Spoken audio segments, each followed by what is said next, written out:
بسم اللہ الرحمن الرحیم۔ السلام علیکم ورحمۃ اللہ وبرکاتہ۔ صبح جب آنکھ کھلی تو اسے اپنے سامنے پایا۔ وہ سینے پر ہاتھ باندھے اسے ہی دیکھ رہا تھا۔ عائشہ نے بیڈ پر بیٹھتے ہوئے ایک غصہ بھری نظر اس پر ڈالی اور منہ پھیر لیا۔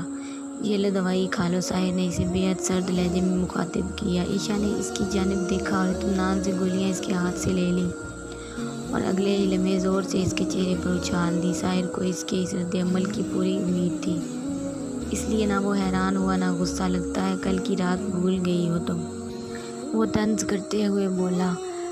اگر تم یہ سوچتی ہو کہ تمہارے ڈرانے دھمکانے سے میں ڈر جاؤں گی تو یہ محض تمہاری خوش فہمی ہے، کہہ کر وہ بیڈ سے اترنے لگی، لیکن اس کے لیے یہ ناممکن تھا۔ اس کی حالت پر ساحر ہنسنے لگا۔ اسے نظر انداز کر کے اس نے انٹرکام کے ذریعے ملازمہ کو بلایا۔ دادی کے سامنے اگر کوئی بھی بکواس کی نا تو یہ یاد رکھنا۔ اس کا نیچے جانے کا ارادہ دیکھ کر وہ دھمکی آمیز لہجے میں بولا، میں دادی کو کچھ نہیں بتاؤں گی، صرف اس لیے کہ میں تم جیسے انسان کی وجہ سے انہیں ہرٹ نہیں کرنا چاہتی۔ بہت سمجھدار ہو۔ ملازمہ کی مدد سے کپڑے بدل کر دوائی لی اور نیچے آ گئی۔ دادی پہلے سے وہیں موجود تھی، اسے دیکھ کر خوش بھی ہوئیں اور حیران بھی۔ دادی بہت خراب لگ رہا تھا روم میں بیٹھے بیٹھے، اس لیے میں آ گئی۔ اس نے دادی کی سوالیہ نظروں کو پڑھ لیا۔ چلو اچھا کیا، کمرے میں رہ کر بور ہو رہی ہوگی۔ دونوں نے ناشتہ شروع کیا، تبھی ساحر بھی آ گیا۔ تینوں خاموشی سے ناشتہ کرنے لگے۔ دادی ناشتہ کرتے کرتے علیشہ کو غور سے دیکھنے لگی، جو آج اتنی خاموش تھی جیسے وہاں موجود ہی نہ ہو، ورنہ ہمیشہ وہ ناشتہ کم اور باتیں زیادہ کیا کرتی تھی۔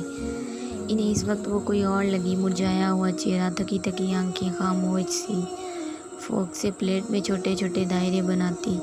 ساحر دادی کو دیکھ کر ان کی سوچ پڑ گیا۔ دادی نے اسے پکارا لیکن وہ رات والے واقعے کو ہی سوچ رہی تھی، اس لیے ان کی آواز سنی ہی نہیں۔ دادی نے 2-3 مرتبہ آواز دی لیکن وہ متوجہ نہیں ہوئی تو انہوں نے اس کے کندھے پر ہاتھ رکھا۔ وہ چونک کر چہرے پر زبردستی مسکراہٹ سجا لی۔ دادی یہ بہت اچھا بنا ہے نا؟ اس نے خود کو نارمل دکھانے کی کوشش کی۔ پہلے یہ بتاؤ تمہیں کیا ہوا ہے؟ دادی نے فکر مندی سے پوچھا۔ مجھے کیا ہوگا دادی، میں تو بالکل ٹھیک ہوں۔ عائشہ میں نے ابھی تمہیں 3 بار آواز دی تھی۔ انہوں نے اسے حیران نظروں سے دیکھا۔ اوہ سوری دادی، میرا دھیان ہی نہیں تھا۔ وہ واقعی شرمندہ ہوئی۔ کیا ہوا عائشہ، اتنی اداس کیوں ہو تم؟ انہوں نے اس کے ہاتھ پر ہاتھ رکھ کر پوچھا۔ کچھ نہیں دادی، بس امی ابو کی یاد آ رہی تھی۔ کیا میں کچھ دن کے لیے امی ابو کے گھر جاؤں؟ وہ کہتے ہوئے بولی۔ کچھ دن کے لیے؟ دادی نے انکار کرنا چاہا لیکن اس کی اداس صورت دیکھ کر خاموش ہو گئی۔ ٹھیک ہے، لیکن جلد سے جلد آنے کی کوشش کرنا۔ وہ خوش ہو گئی۔ کچھ دن کے لیے ہی صحیح، لیکن وہ ساحر سے دور جا رہی تھی۔ دادی نے ساحر کو اسے گھر چھوڑ کر آنے کو کہا تو اس نے اس بات میں سر ہلا دیا۔ عائشہ ملازمہ کی مدد سے تیار ہونے اوپر چلی گئی۔ ساحر بھی ناشتہ کر کے باہر گاڑی میں بیٹھے اس کا ویٹ کرنے لگا۔ جب وہ تیار ہو کر باہر آئی، ساحر کی نظر اس کے کپڑوں پر پڑی اور وہ نظر ہٹانا بھول گیا۔ وائٹ سلوار سوٹ میں ہائی لائٹ پنک کلر کا دوپٹہ اور دونوں کندھے پر پھیلائے، کانوں میں چاندی کے جھمکے اور ناک میں چھوٹی سی رنگ پہنے ہلکے سے میک اپ میں وہ بے حد خوبصورت لگ رہی تھی۔ کلائی پر پڑے انگلیوں کے نشان کو چھپانے کے لیے اس نے فل آستین والے ڈریس کا انتخاب کیا تھا۔ اپنی سینڈل کو ٹھیک کرتی ہوئی ساحر اس کی گاڑی میں بیٹھنے کے بعد بھی اسے ہی دیکھتا رہا۔ عائشہ نے اس کی جانب دیکھ کر نفرت سے رخ پھیر لیا۔ اس نے ہلکا سا مسکرا کر گاڑی آگے بڑھا دی۔ نہ تم مجھ سے پیچھا چھڑا کر بھاگ رہی ہو، لیکن مجھ سے پیچھا چھڑانا اتنا آسان نہیں ہے۔ تم جہاں جاؤ گی میں ہر جگہ موجود ہوں گا، اپنے نام کی صورت جو تم سے جڑ چکا ہے میری طرح۔ وہ مسکراتے ہوئے بولا، will you please shut up, مجھے تمہاری بکواس نہیں سننی ہے۔ وہ کچھ دیر خاموشی سے مسکراتے ہوئے ڈرائیو کرتا رہا۔ آج یہ پہننے کی کوئی خاص وجہ؟ وہ اکثر الگ الگ ٹائپ کے کپڑے پہنتی تھی لیکن ساحر نے آج پہلی بار اسے سلوار سوٹ میں دیکھا تھا۔ کیونکہ اب مجھے کپڑے سلیکٹ کرنے سے پہلے تمہاری عدالت میں اپیل دینی ہوگی کہ کب، کیوں اور کیسے کپڑے پہننے ہیں۔ وہ غصے سے بولی، تمہاری اس طرح کی کسی بھی بات پر اوور ری ایکٹ کرنے کی عادت نے مجھے ایسا رویہ رکھنے پر مجبور کیا ہے۔ ویسے آج قاتل لگ رہی ہو۔ اس کی جانب جھک کر کان کے نزدیک